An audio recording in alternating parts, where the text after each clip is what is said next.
In northern Italy in Piedmont, halfway between Turin and Asti, lies Castelnuovo Don Bosco.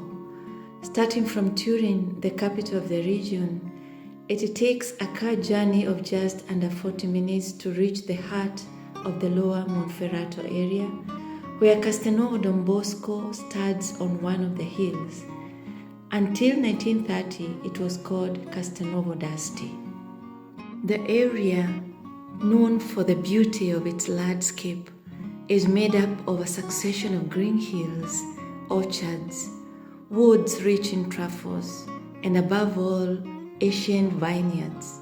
Saint Joseph Allamano, recalling his childhood, remarked, "I was born in those places, among the vineyards.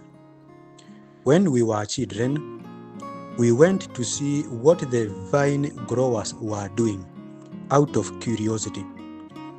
But sometimes they chased us away because at that age we only made trouble.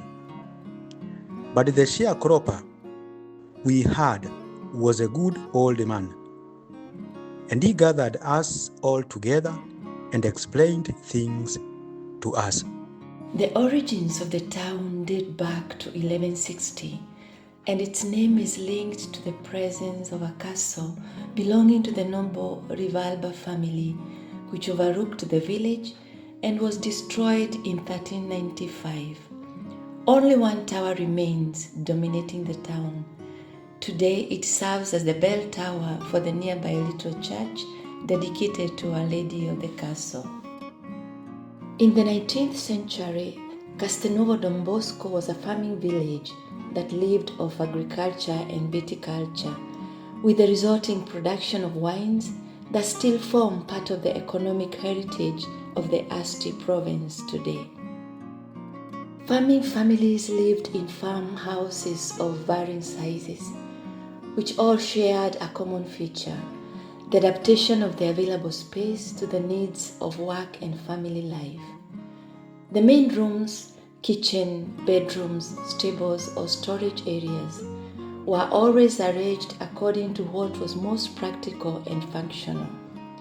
Stairs, small stairways, and balconies allowed people to move quickly within the house.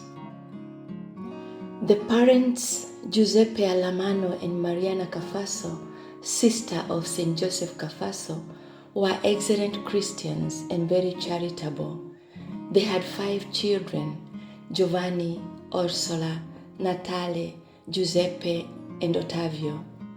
Saint Joseph Allamano, the second to the last, was born on the 21st January 1851. His father was a farmer and spent most of the day in the fields without neglecting his family. He died in December 1853 when his son Giuseppe was not yet 3 years old, and about a month before the birth of the last child, Ottavio.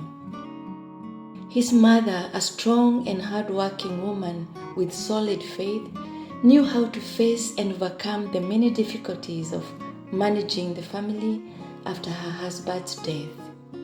Mother Mariana was highly esteemed for her kindness and hospitality towards the poor and admired for her great charity. Those who knew her described her as follows: "A woman of spotless virtue, like her brother Giuseppe Cafasso.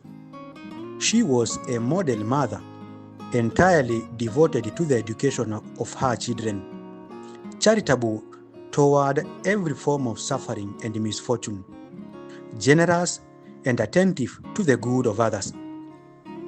She never sent a poor person away or refused them lodging.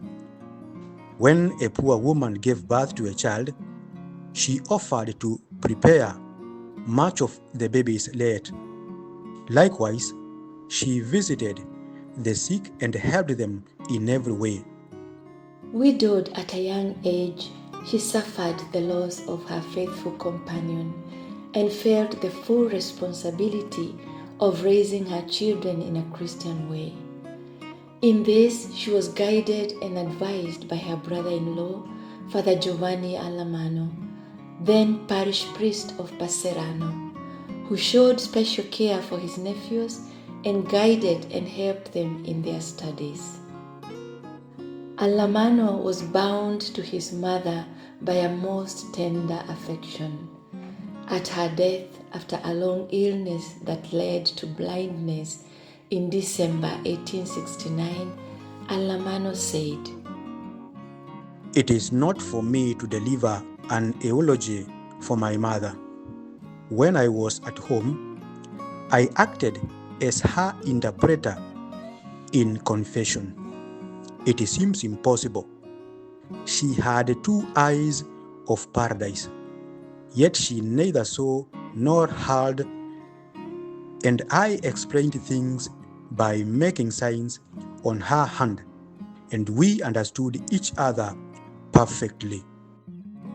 The most significant event of his childhood was his meeting with his uncle, Father Joseph Cafasso.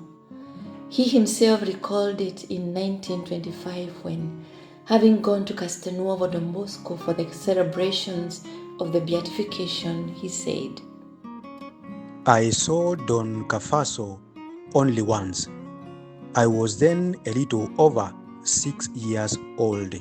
And pointing to a spot in the room of his home, he added, "It was here that I received his blessing." Teacher Benedetta Savio guided and enlightened the childhood of Saint Joseph Allamano, a humble, wise, and intelligent woman endowed with deep spirituality and interior life, whom Allamano never forgot.